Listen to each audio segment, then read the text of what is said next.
report ko na lang ata.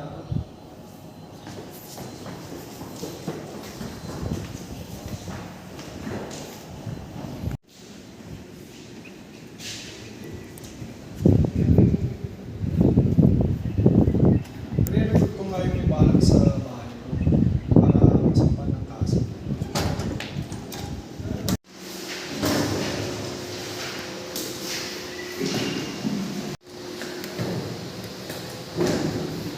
Good morning, sir. May re-report po sana ako. Tungkol dun sa bahay namin, may magtanong kami, may isang lalaking gustong pumasok sa bahay namin. Kailan nangyari? Kanina lang po, mga 10 a.m.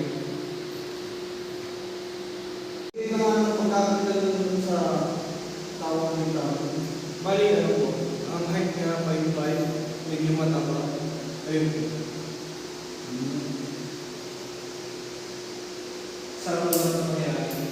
Sa bayan din namin, sa barangay Balaki, Mormon sa Pangasinan.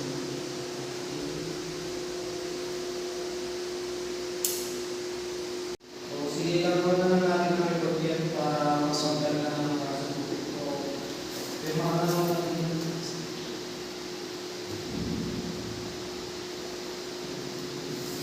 So, bigyan na lang namin ng topic pagkatapos ng report na Ibig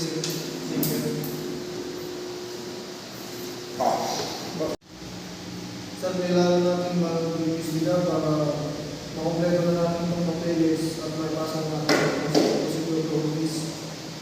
Kung sige, pag-gather na tayo ng evidence para matapos na natin itong report at may pasa na sa prosecutor police.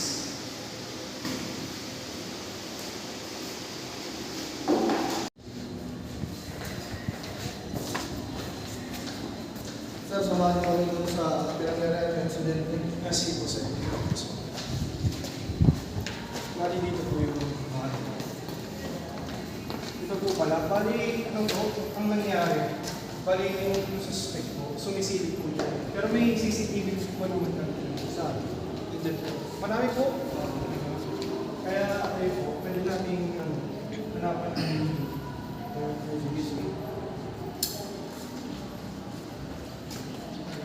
ganyan po yung ginagawa niya. Nililin. Kaya nagtatama po siyang may gawin sa bahay po. Kaya yun po, na-report ko na lang po agad sa police station. Okay, sige.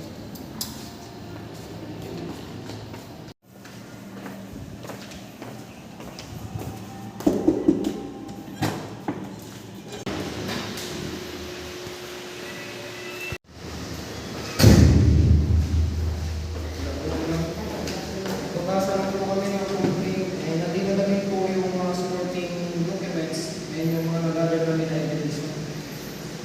Sige, check ko na lang din po. Yung evidence mo. Sige. Sige sir, check na lang namin po kung may probable cause. Tapos, kung may probable cause, i-active namin po sa korte. Tapos, kung na-active na namin po sa korte, bibigyan na lang namin kayo ng letter. Sige sir. Thank you, ma'am.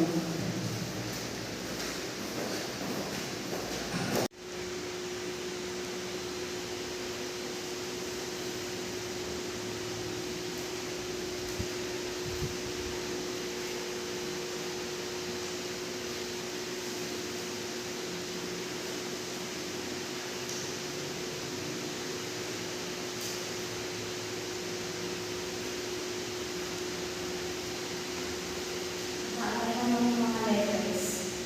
And provided naman, evidence ng CCTV. Nakikita naman meron tayo probable cause sa case na to. So, i-file namin po sa korte.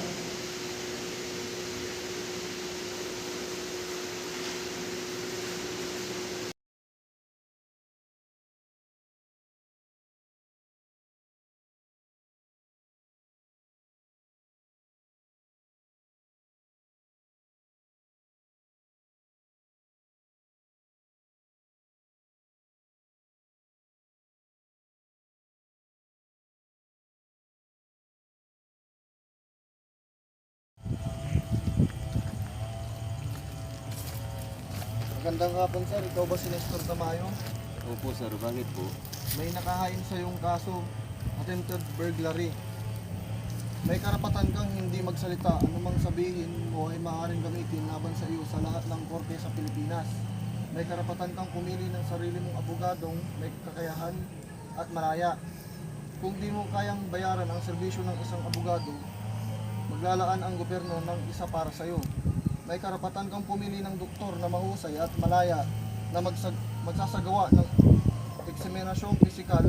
Kung hindi mo kayang bayaran ang serbisyo ng doktor, ang gobyerno na ang maglalaan para sa iyo. Naiintindihan mo ba ang aming karapatang ito?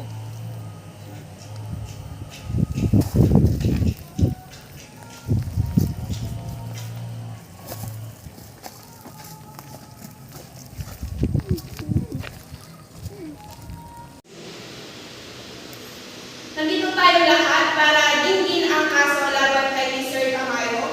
Pwede na natin umpisahan. Attorney Lumibaw, pwede mo na presentahan yung mga nakalang ebidensya laban kay Mr. Tamayo.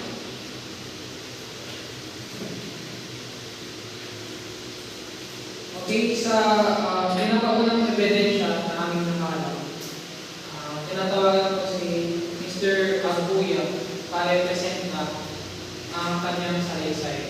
Siya ang pinakaunang nakakita at siya din ang siyang testigo at siya din ang nagre-reklamo. Mr. Abuya, pwede ka nang maupo.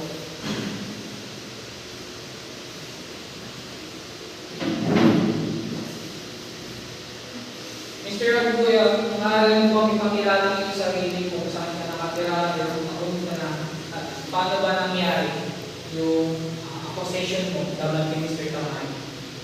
Ako nga pala si Alexis Sakuya, nakatira sa from Barangay Malakay, Houston, Pangasinan. Yung nangyari, bali, pauwi na ako sa bahay, tapos nakita kong may sumisilip sa harap ng pintuan ng bahay ko. At nung nakita ko yun, bigla na lang akong nag-report sa police station para kahit paano, Objection, Your Honor. Pinapaliwanag ni Mr. Aguya na may intensyon si Mr. Tamayo na pumasok sa pinto.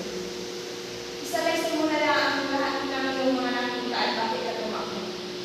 base na sa mga sinabi ko, pauwi na ako galing sa trabaho. Ayun nga po, nakita ko kung may sumisilip sa pintuan ko na may bala. Kaya ayun, tumakbo na lang ako, nag-report sa police. Para din sa secure ko, kasi mag-isa ko lang din sa bahay. Ayun po. Base sa mga nakalapong impormasyon, nagkaalitan kayo ni Mr. Tamayo sa isang bar sa Dagupan, tama ba? Yes po. Matagal na po yun at napatawag na po si Mr. Tamayo. Hindi naman ako gumagawa ng ganito para may promotion. Your Honor, guys, kung pong ipatawag sa SQD po yun para sa mga ebidensya na nakalap niya during sa case ni Mr. Abuya. Kasi po siya ang investigator at team leader ng investigation na nangyari sa kaso. Mr. Puyo, pwede ka pa po sa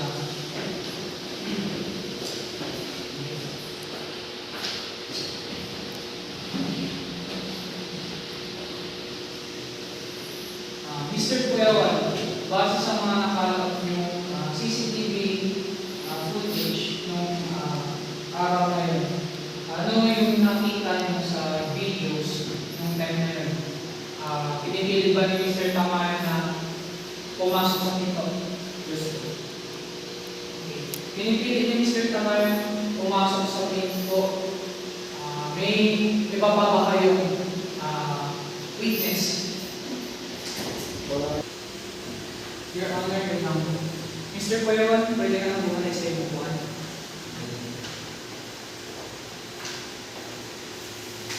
Attorney Arvilla, pwede mo na pensahan ang kaso ni Mr. Tamayo. So, pinatawag ko po si Mr. Tamayo upang isalaysay ang nangyari.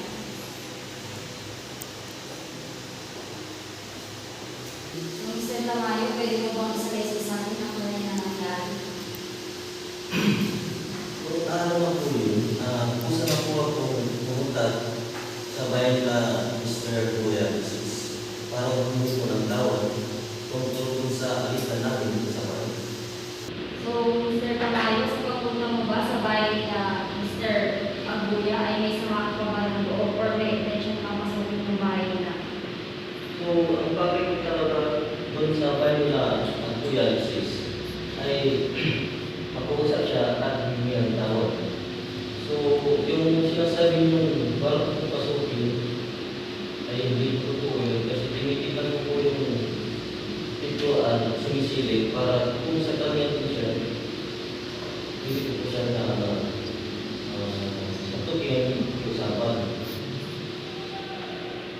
So, yun lang po, Your Honor.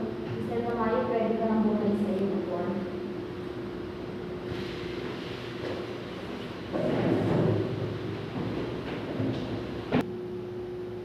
Base sa aking mga napakinggan at ebidensyang nakakain, sa aking maingat pagsusuri bagay sa salaysay ni Mr. Aguya na mayroong ding dating alitan sila Mr. Tamayo at